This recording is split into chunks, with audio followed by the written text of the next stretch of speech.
오늘 말씀의 키워드는 굉장히 간단합니다. 기억하라입니다. 기억하라. 사람은 보통 어떤 일을 기억하기도 하고 또 잊어버리기도 하죠. 흔히 생각하기에 이 기억하는 거는 좋은 일이고 잊어버리는 거는 나쁘다고 생각을 하시는데 사실 기억하지 못한다는 게 꼭 나쁘기만 한 것은 아닙니다. 예를 들면 우리에게는 누구나 다 별로 기억하고 싶지 않은 그런 기억들이 있을 수 있는데 때로는 항상 그런 건 아니지만 때로는 시간이 지나면 그런 기억들이 조금씩 잊혀져서 좀 견딜만해지기도 하죠. 그런 면에서 사람이 있기도 하는 존재라는 거는 참 다행이라는 생각이 듭니다. 그래서 워낙 우리가 그런 존재이다 보니까 누군가 뭔가 깜빡 잊었다라고 이렇게 하면 그럴 수도 있지 이렇게 하고 저희는 넘어갑니다. 늘상 있는 일이니까 저희도 겪는 일이니까. 하지만 있는 게 도무지 용납이 안 되는 일들이 있습니다. 그렇죠? 도대체 이거는 왜 잊은 거야? 이런 걸 어떻게 잊어? 너무너무 중요한 일인데 이걸 잊다니 충격으로 다가오는 일들이 있습니다. 벌써 옆에 이제 와이프나 남편 보고 있는 그런 분들도 좀 있는 것 같은데 이 기억나시는 게 있으신가요? 기념일을 깜빡했다든가 아니면 정말 중요한 약속이 있었는데 가족 약속이 있었는데 정말 너무 바쁘다 보니까 어떻게 깜빡 잊고 그런 일들이 있죠.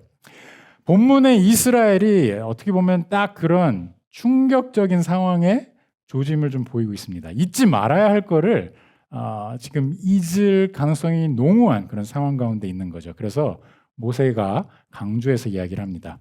기억하라. 두 가지를 이야기하는데요. 광야를 기억하라.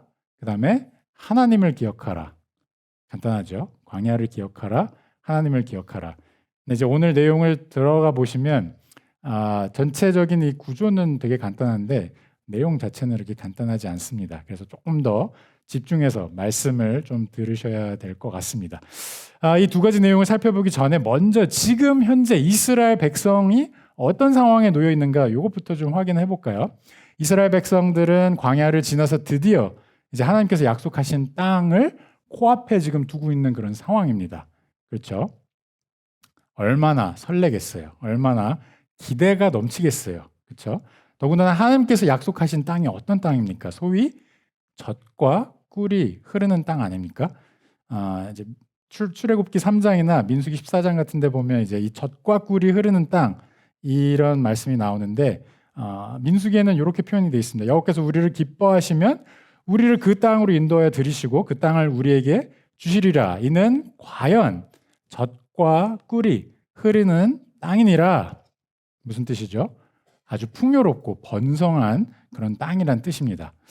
오늘 본문 이제 7절부터 10절을 한번 같이 보시면 도대체 얼마나 풍요롭고 얼마나 번성한 땅인지 아주 구체적으로 이제 적혀져 있습니다. 내 하나님 여호와께서 너를 아름다운 땅에 이르게 하시나니 그곳은 골짜기든지 산지든지 시내와 분천과 샘이 흐르고 밀과 보리의 소산지요 포도와 무화과와 석류와 감람나무와 꿀의 소산지라. 내가 먹을 것에 모자람이 없고 내가 아무 부족함이 없는 땅이며 그 땅은 돌은 철이요 그 땅의 돌은 철이요 산에서는 동을 캘 것이라.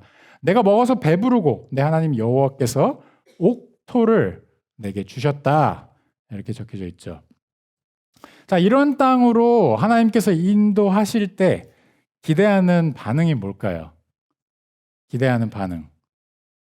이런 축복을 주신 하나님을 경외하고 찬양하는 거겠죠. 그래서 10절 끝에 보시면 이로 말미암아 하나님을 그를 찬송하리라 찬송하여라 이렇게 말하고 있습니다. 당연한 아주 마땅한 그런 리액션을 이야기하고 있는 겁니다. 하지만 전체적인 분위기가 이스라엘 백성들이 그렇지 않을 가능성이 높다는 그런 분위기가 굉장히 높습니다. 오히려 14절을 보니까 뭐라고 적혀져 있죠? 마음이 교만하여져서 잊지 말아야 할 거를 잊는다고 합니다. 이게 참 희한하죠. 하나님께서 약속하신 땅에서 누릴 이 풍요를 바라보면서 광야를 견뎌왔는데 지금까지 그것도 무려 40년 동안이나. 근데 정작 그 땅에 발을 딛고 들어서니까 어떻게 됩니까?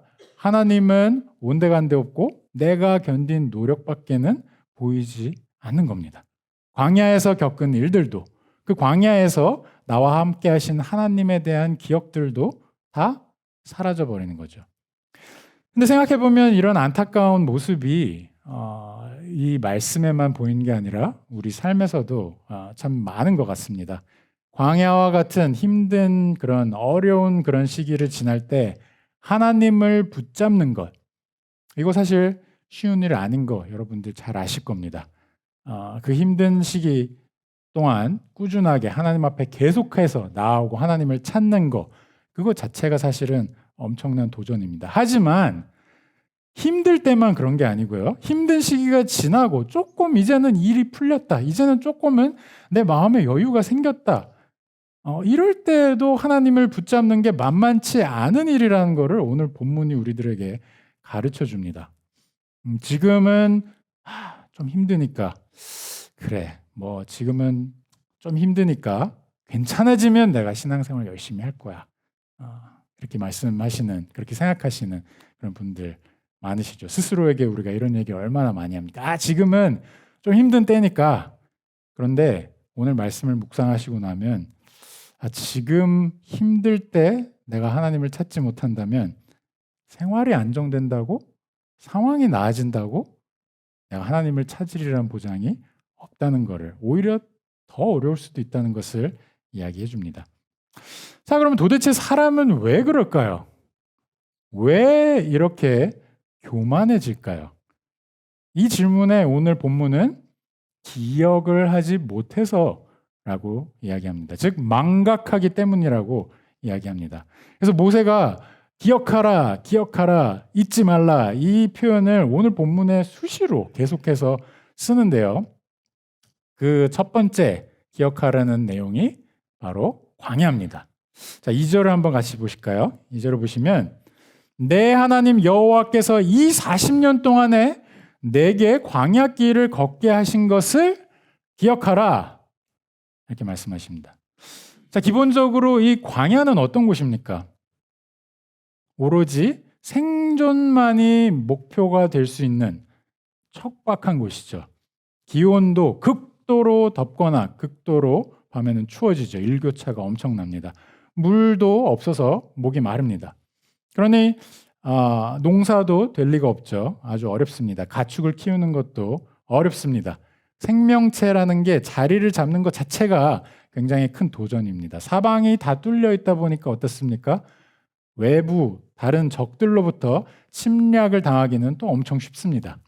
그래서 이러한 광야 지역, 메소포타미아의 이런 지역들에서 왕조들이 금방 일어서고 금방 죽는 것이 또한 그런 이유 때문입니다.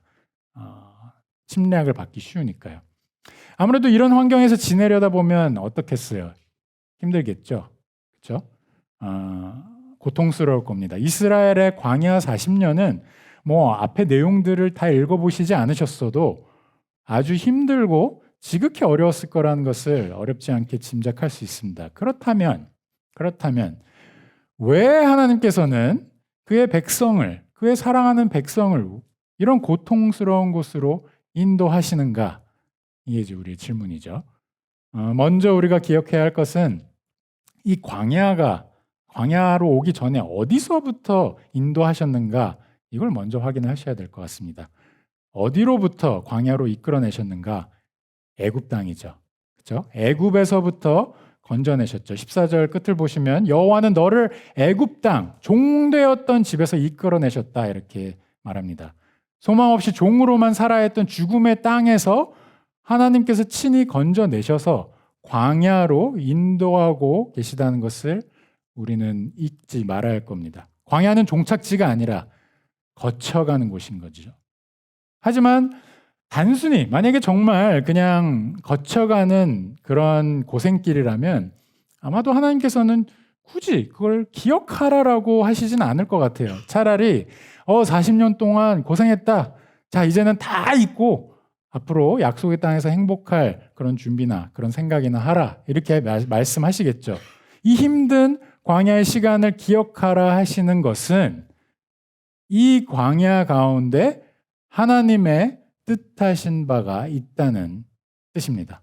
다시 말하자면 그냥 고생하다가 지나가는 경유지 이상의 훨씬 중요한 의미가 담겨 있다는 거죠. 이게 오늘 본문의 2절과 3절에 담겨 있습니다. 2절을 보시면 너를 낮추시며 너를 시험하신다고 말합니다. 그 광야에서. 근데 그 내용이 조금 더 자세하게 내 마음이 어떠한지 다 드러나게 그 명령을 지키는지 지키지 않는지 알려고 하신다. 이렇게 설명하고 있죠. 또 이어서 3절을 보시면 똑같이 또 너를 낮추시며 그러면서 설명하는 게 너를 줄이게 하신다. 이렇게 설명하십니다. 왜 사람이 좀 그렇잖아요. 겉으로 아무리 우리가 그럴싸하게 이렇게 보이려고 해도 쉽지 않은 극한의 환경에 있다 보면 우리의 포장만으로는 가릴 수 없는 이 속의 모습들이 하나 둘 다 드러납니다. 진정으로 하나님께 순종하는 자인지 이게 드러난다는 말씀입니다. 그런 의미에서 이스라엘의 광야 40년은 처참할 정도로 속에 있는 것이 다 드러나 버리고 그래서 처참하게 실패한 시간이었다고 말할 수 있을 것 같습니다. 정말 불순종하기를 쉬지 않았다 이렇게 표현할 수 있을 것 같아요. 시내산에서 모세가 율법을 받을 때 하나님의 백성으로 살아갈 그 지침을 받을 때조차도 어땠습니까? 금송아지를 만들어서 우상 숭배를 했죠. 그리고 아주 툭하면 이 모세오경 가운데 그냥 쭉 계속해서 등장하는 내용이 그리고 이 신명기에도 등장하는 내용이 불평과 불만을 늘어놓는 심지어 차라리 어떤 얘기까지 하죠? 차라리 죽음의 땅 애굽에서 삶이 훨씬 좋았다. 이런 말을 서슴지 않습니다. 고통 중에 신음하던 그 백성을 구해줬더니 정말 배은망덕한 그런 반응을 지금 보이고 있는 거죠. 이게 광야에서의 이스라엘 백성들의 모습입니다. 그래서 오늘 본문 뒤에 나오지만 9장 7절에서 보시면 이제 9장 내용이 그 내용을 많이 다루고 있는데 이 백성들의 모습을 이렇게 표현합니다. 너는 광야에서 내 하나님 여호와를 경노하게 하던 일을 잊지 말고 기억하라. 왜냐? 내가 애굽 땅에서 나오던 날부터 이곳에 이르기까지 늘 여호와를 거역하였다. 이렇게 말하고 있습니다. 늘 거역하였다. 이게 무슨 불순종한 순간들도 있었다. 이게 아니에요. 지금 항상 불순종했다. 그런 의미에서 이스라엘 백성들이 광야를 기억한다는 것은 스스로의 비참한 죄성을 기억한다는 뜻입니다. 얼마나 처참하게 무너졌는지, 얼마나 정말 하나님 앞에서 완벽하게 고꾸라졌는지. 하지만 그렇다고 광야가 그냥 비참한 기억만의 공간은 아닙니다. 왜냐하면 이스라엘 백성에게 오직 하나님만 바라보게 하셨던 그런 공간이기도 하기 때문인데요. 오늘 보면 3절을 보시면 아무 음식도 구할 수 없는 그 광야에서 줄이게 하시면서 하나님께서 뭘 공급하시죠? 만나를 먹이셨다고 적혀져 있습니다. 만나가 어떤 음식이었습니까? 여러분들 기억하시나요? 만나는 그 누구도 알지 못하는 신비한 하늘의 양식이었습니다. 무슨 사냥을 해서 얻을 수 있는 것도 아니고요. 그렇다고 막 땅을 경작해서 갈아엎어서 농사를 지어서 얻을 수 있는 그런 음식도 아니었습니다. 다시 말하자면 내 노력으로 이렇게 얻을 수 있는 내가 뭔가를 들이면 그것의 결과로 돌아오는 그런 음식이 아니라는 겁니다. 그냥 매일 자고 일어나면 이슬이 내리는 것과 동시에 만나도 함께 땅에 수북하게 쌓여 있는 거죠. 이거를 하나님께서 그냥 일방적으로 매일 그것도 40년 내내 공급하신 겁니다. 이 만나를 먹이시는 하나님의 뜻은 분명했습니다.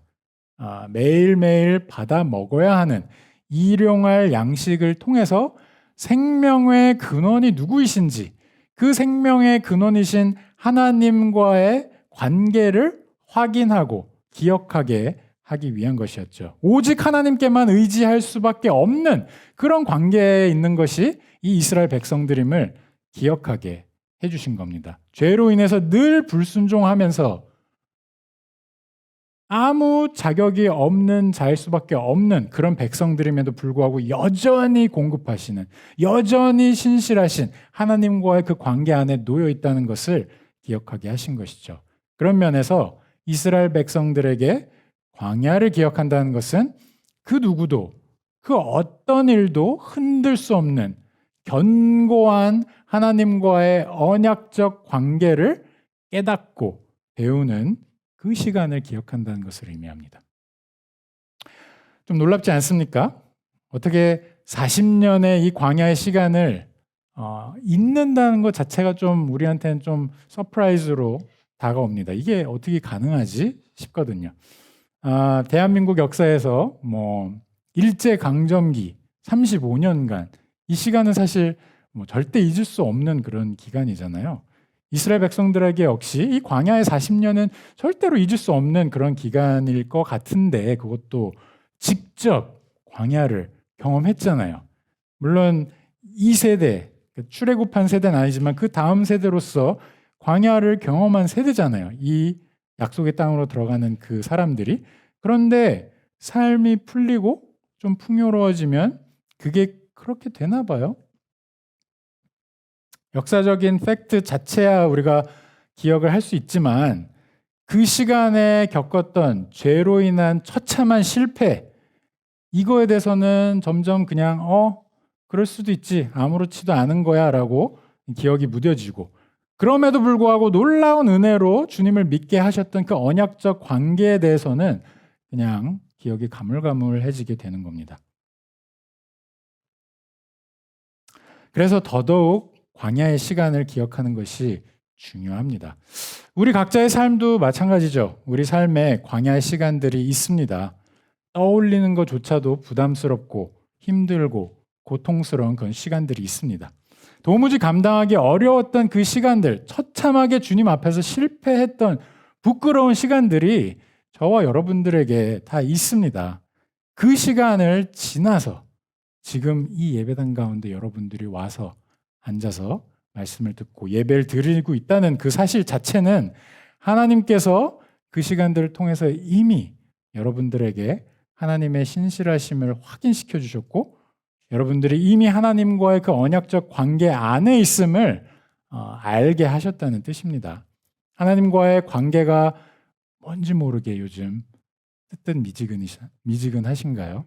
뭔가 좀 차가워져 있는 것 같으신가요? 분명 내 삶은 이전보다 자리도 잡히고 이제 좀 안정된 것 같은데 오히려 신앙은 불안정했을 때보다 더 나태하고 공허해진 것 같이 느껴지시나요?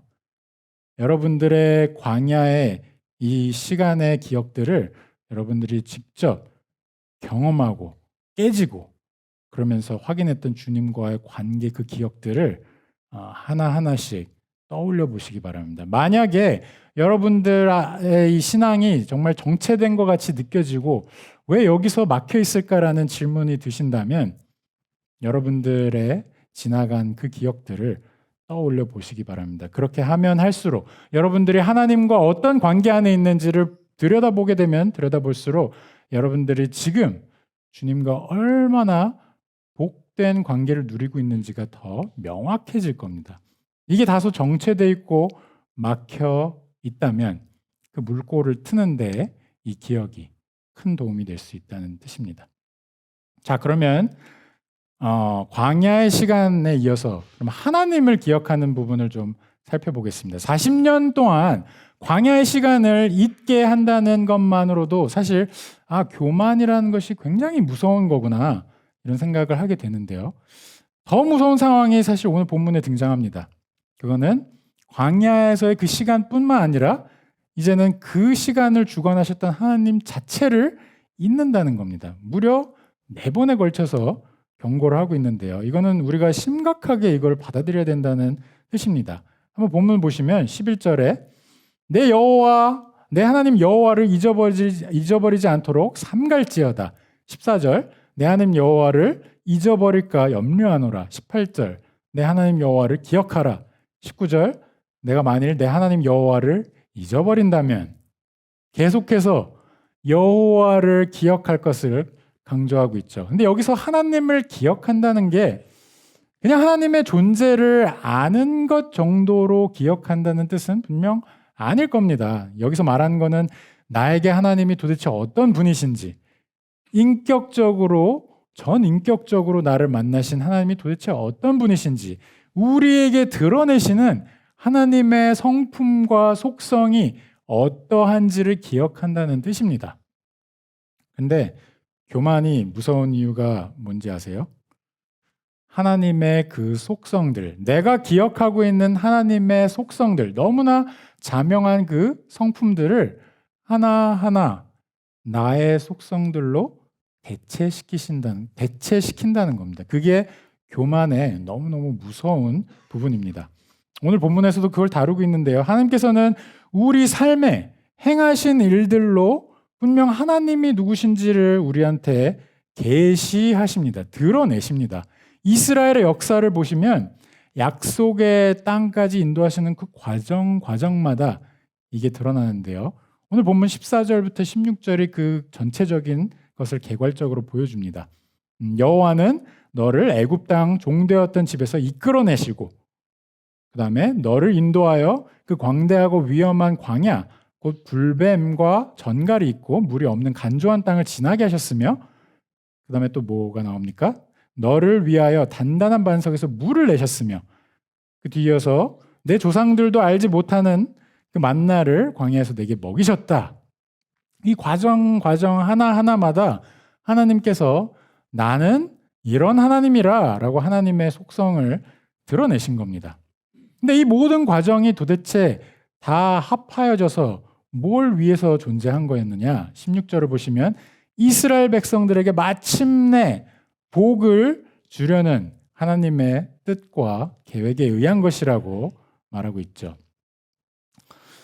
자, 그런데 솔직히 우리가 좀 생각을 해보면 좀 그런 게 이게 복을 주시기 위해서 복을 주시기 위한 하나님의 이런 역사의 페이지들마다 이스라엘 백성들에 대해 남아있는 기록은 순종이 아닌 불순종이라는 겁니다. 그러니까 만나를 주셨을 때 어떻게 하셨죠? 어떻게 했죠? 이스라엘 백성들이 뭐라고 불평했습니까? 만나를 주니까 이제는 만나만 먹어서 지겹다. 고기 좀 달라.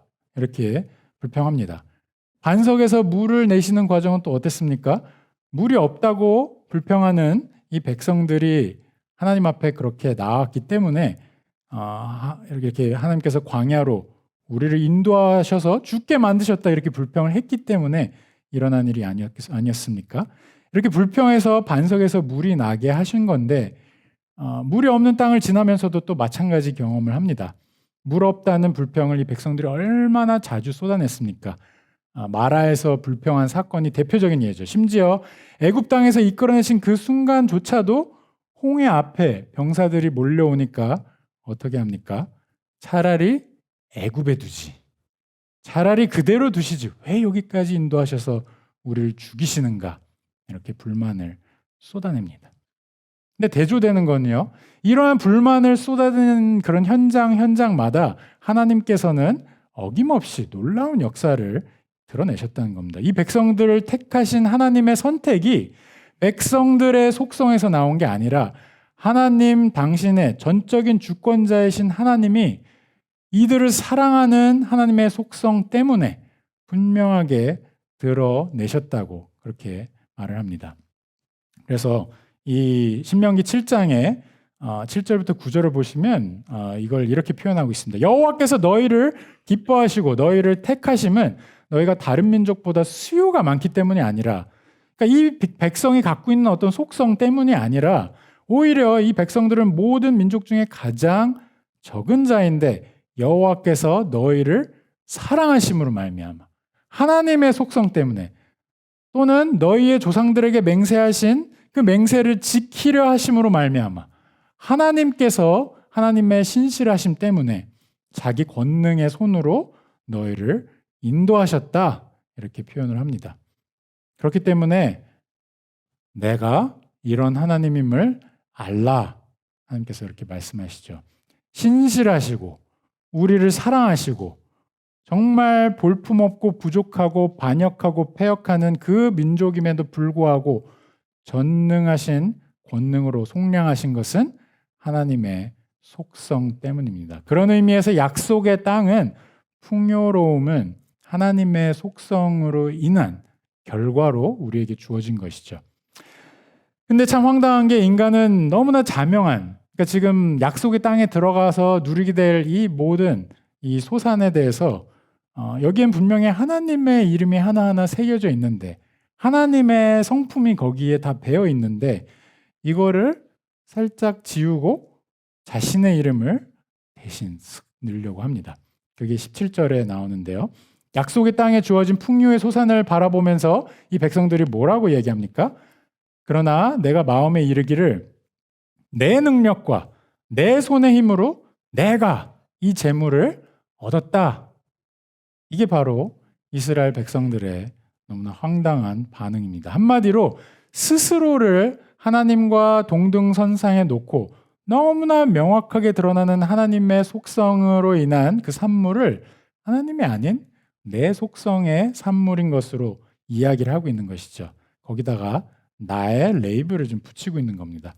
유일한 신이신 하나님을 대신해서 스스로를 신격화하고 있는 그런 장면인 겁니다.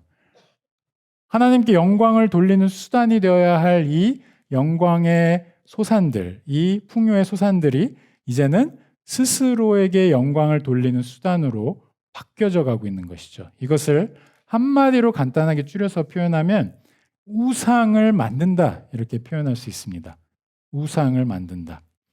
약속의 땅에서 하나님을 찬양해야 할 이스라엘 백성들이 이제는 하나님을 잊고 스스로를 우상화할 위험에 처해 있는 것을 모세가 경고하고 있는 겁니다. 자, 진짜 문제는요. 이스라엘 백성을 포함한 인간은 이 우상화 작업을 한시도 쉬지 않는다는 겁니다. 칼빈은 이러한 인간에 대해서 인간의 마음은 우상을 찍어내는 공장이다 이렇게 표현을 합니다. 공장에서 쉬지 않고 물건을 찍어내는 것처럼 우리 인간들도 하나님이 아닌 그 무엇, 그게 자신이든 재산이든 명예든 나의 가족이든 뭔가로 끊임없이 하나님을 대체한다는 것이겠죠. 물론 하나님께서 인간을 하나님의 형상을 따라 지으셨기 때문에 우리에게 능력은 있습니다. 능력이 전혀 없는 것은 아니에요. 이러한 소산을 만들어내는데 참여할 수 있는 능력이 있습니다. 하지만 우리의 능력은 우리의 속성을 계속해서 하나님과 동등선에 놓고 그 경계를 흐리게 하는 그런 거는 너무나 위험한 일입니다. 그러니까 우리의 능력이 하나님의 능력과 같은 선상에 있다고, 우리의 속성이 하나님의 속성과 같은 선상에 있다고 그 경계를 흐리는 것만큼 위험한 게 없다는 것이죠. 이게 우상화의 시작점입니다. 하나님의 형상인 나와 하나님 사이에 그 경계를 모호하게 하는 것이죠. 자, 여러분들 이 현상이 너무나 명확하게 드러났던 그 장면을 잘 기억하고 계실 겁니다. 성경의 맨 앞부분에 나와 있죠. 아담과 하와에게서 하나님께서 분명히 선악을 알게 하는 나무의 그 실과를 따먹지 말라 이렇게 말씀하셨는데 아담과 하와가 그 얘기를 분명히 듣고 분명히 선악을 알게 하는 나무의 실과를 따먹으면 정령 죽으리라 그 말씀을 들었음에도 불구하고 어떻게 하죠? 나도 볼 능력이 있어. 나도 먹을 능력이 있고 나도 맛을 느낄 능력이 있어. 이게 먹을 만한 건지 판단할 능력도 있어. 그러니까 하나님의 눈과 하나님의 판단을 내 눈과 내 판단으로 대체하기 시작하는 겁니다. 그래서 그 능력을 발휘해서 10분 발휘해서 그 나무를 보니까 어땠습니까? 보암직도 하고 먹음직도 하고 지혜롭게 할 만큼 탐스럽기도 하더라. 이렇게 창세기 3장에 표현되어 있죠. 그러니까 모세에게도 그런 일이 있었습니다. 분명히 하나님께서 돌을 지팡이로 쳐서 목말라 하는 백성들에게 물을 내주라 이렇게 말씀하셨을 때 모세가 어떻게 했습니까? 화가 난 나머지, 이 불평하는 불만하는 이 백성들에게 화가 난 나머지 이렇게 말하죠. 우리가 너희를 위하여 반석에서 물을 내랴. 그러니까 여기 우리라는 표현은 지금 하나님이 행하신 일인데 자기를 거기 살짝 지금 껴놓고 있는 겁니다. 보이시나요? 우리가 물을 내랴라고 말하면서 이제 자기 마음대로 돌을 한 번 더 치죠. 내가 내 능력으로 이걸 하고 있다는 것을 지금 선포하고 있는 겁니다. 사랑하는 우리 성도 여러분, 그래서 우리는 이런 존재들이기 때문에 모세를 포함하여 우리 모두가 이런 존재들이기 때문에 언약이 우리한테 너무너무 중요합니다. 언약을 통해서야만 비로소 하나님과 우리의 그 관계가 제대로 보이기 때문입니다. 하나님과 우리는 분명히 다르다는 것이 언약을 통해서 명확하게 드러나기 때문입니다. 우리 사이에, 하나님과 우리 사이에 넘을 수 없는 선이 있음을 보고 오직 하나님께서 주셨기 때문에, 허락하셨기 때문에 나에게 능력과 힘을 발휘할 수 있는 것이다. 이렇게 기억을 하게 되는 것이죠. 그런 의미에서 오늘 본문의 18절이 아주 중요하게 다가옵니다. 내 하나님 여호와를 기억하라. 그가 내게 재물을 얻을 능력을 주셨음이라. 이같이 하심은 내 조상들에게 맹세하신 언약을 오늘과 같이 이루려 하심이니라.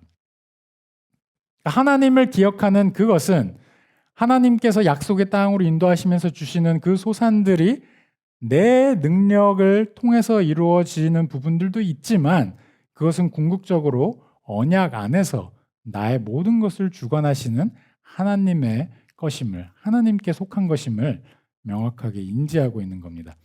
웨스트민스터 신앙고백서에서는 이거를 이렇게 표현합니다. 하나님과 피조물 사이에 간격이 있는데 그 간격은 너무나 크다. 그러니까 넘을 수 없는 그 선이 있다는 것을 그렇게 표현한 것이죠. 그러므로 이성적인 존재로 창조된 인간들은 마땅히 하나님을 그들의 창조주로 여기고 그들에게 순종해야만 한다. 하지만 인간들이 마땅히 행해야 할 의무를 행함으로 하나님의 복이나 상급을 받을 수 있는 것이 아니라 오직 하나님께서 친히 베풀어 주시는 은혜로만 가능하다. 이렇게 이야기합니다. 이거를 하나님께서는 언약적 수단으로 나타내시기를 기뻐하셨다. 웨스트민스터 신앙고백서는 이렇게 말을 합니다. 한마디로 언약적 관계 안에 있는 우리와 하나님의 관계는 그런 겁니다. 우리가 무엇을 하든 간에 우리가 행하는 하나님 앞에 이 마땅한 삶을 살아낼지라도 그거는 오로지 하나님의 은혜로만 가능한 것이지 그 어떤 부분의 크레딧도 상급도 우리에게 나 스스로에게 돌릴 것은 하나도 없다는 뜻입니다. 내가 하나님 앞에 신실한 삶을 살았다면 그것은 마땅한 나의 행할 바인 것이지 내가 그것으로 인해서 하나님 앞에 나의 크레딧을 주십시오 라고 얘기할 수는 없다는 것이죠. 자, 그런데 여기까지 지금 이제 쭉 이야기를 했는데 잘 따라오고 계신가요?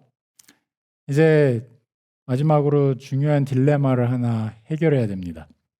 하나님과의 언약을 확인하고 하나님께서 하시는 일들을 통해서 하나님의 속성을 계속 발견해 가면서 그래야만 우리는 하나님을 기억할 수 있는 존재인데 그래야만 잊지 않을 수 있는데 문제는 우리는 자꾸만 하나님에 대한 기억을 지우고 그 자리에 계속해서 우리를 넣는 그것을 그치지 않는 존재라는데 그 딜레마가 있습니다.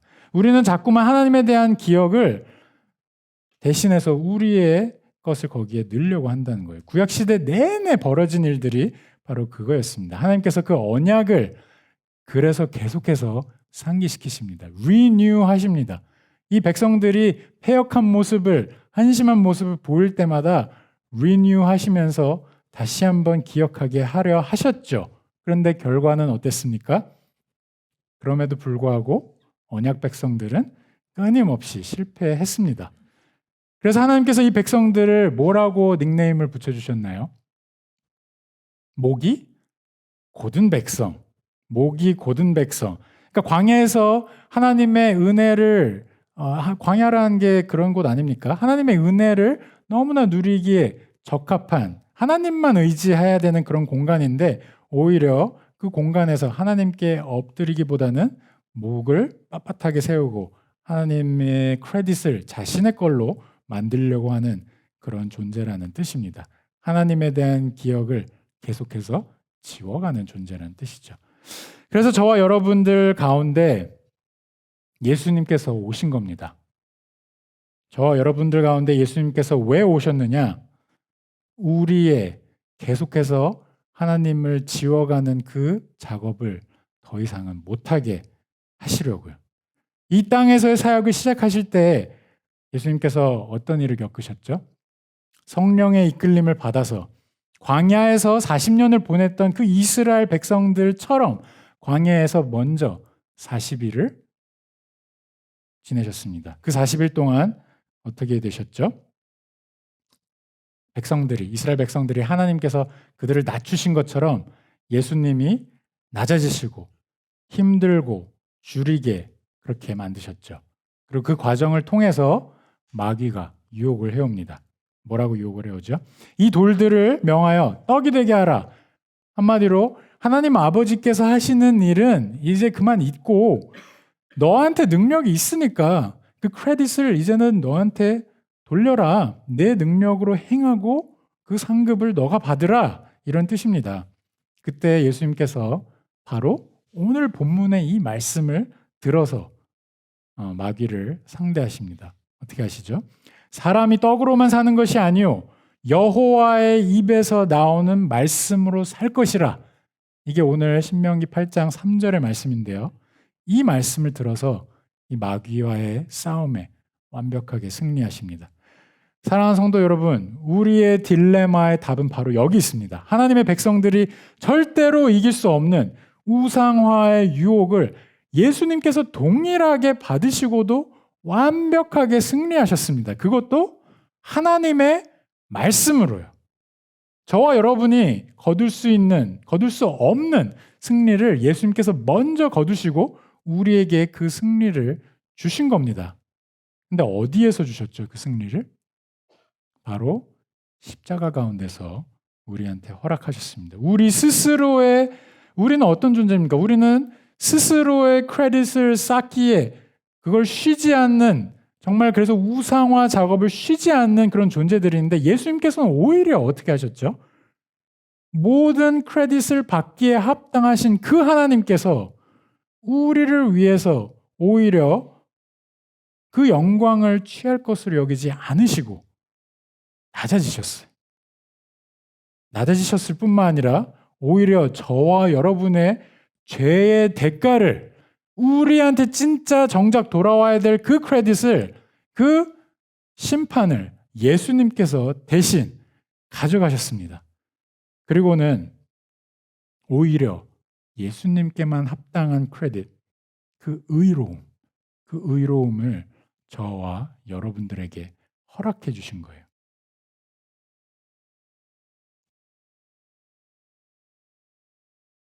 그 복되고 부요함의 모든 것들, 약속의 땅 가운데서 신자가 마땅히 하나님의 영광 가운데서 누려야 될 그 복된 것들, 이 모든 것들을 우리가 누릴 수 있는 것은 오직 한 가지예요.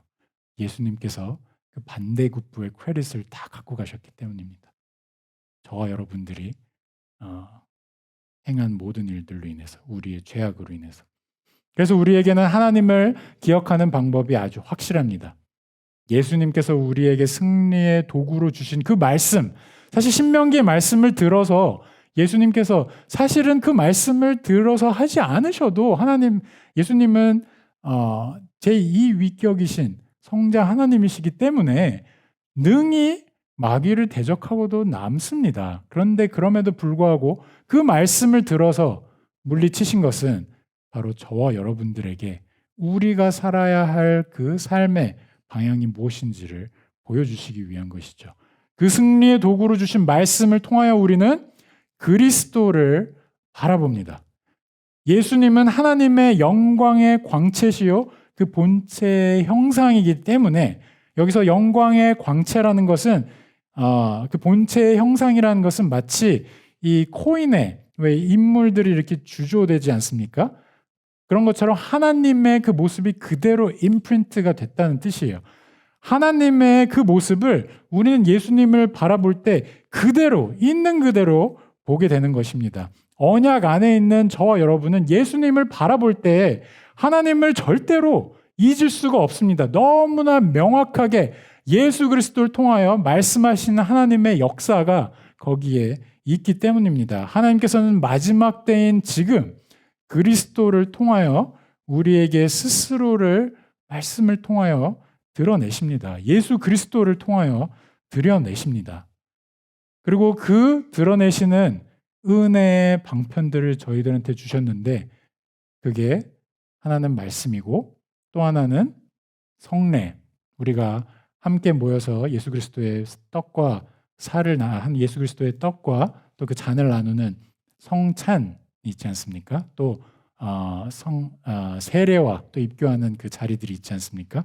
그 자리들이 우리가 예수님을 생생하게 바라보는 시각적으로 예수님을 바라보게 되는 순간들인 거예요. 그리고 또 하나 기도의 자리를 우리들에게 허락하셨습니다. 우리가 하나님 앞에 어떻게 나와서 어떻게 주님을 바라봐야 될지 알지 못할 그때에 성령께서 우리를 위해서 친히 간구하심으로 예수 그리스도에 있는 모습을 그대로 보게 해주신다는 뜻입니다. 우리에게 그렇게 다가오신 분이 바로 예수 그리스도십니다. 그 예수 그리스도를 우리가 바라볼 때 우리는 이 광야의 땅을 지나갈 때 우리의 힘들고 어려운 매일매일 삶을 걸어갈 때에도 그리스도로부터 우리의 시선이 흔들리지 않고 다른 데로 돌아가서 우상화하는 우를 범치 않을 수 있는 것입니다. 이 은혜가 여기 계신 우리 모든 성도님들 가운데 깊이 자리 잡고 정말 하나님께서 이토록 나를 사랑하시는구나. 이렇게까지 나에게 다가오셔서 나를 친히 보여주시고 드러내주시기를 원하시는구나. 하나님의 그 모습을 나로 하여금 잊지 않기를 원하시는구나. 그것을 기억하시면서 이번 한 주간의 삶을 주님 안에서 힘차게 걸어가시는 우리 성도님들 되시길 간절히 기도합니다.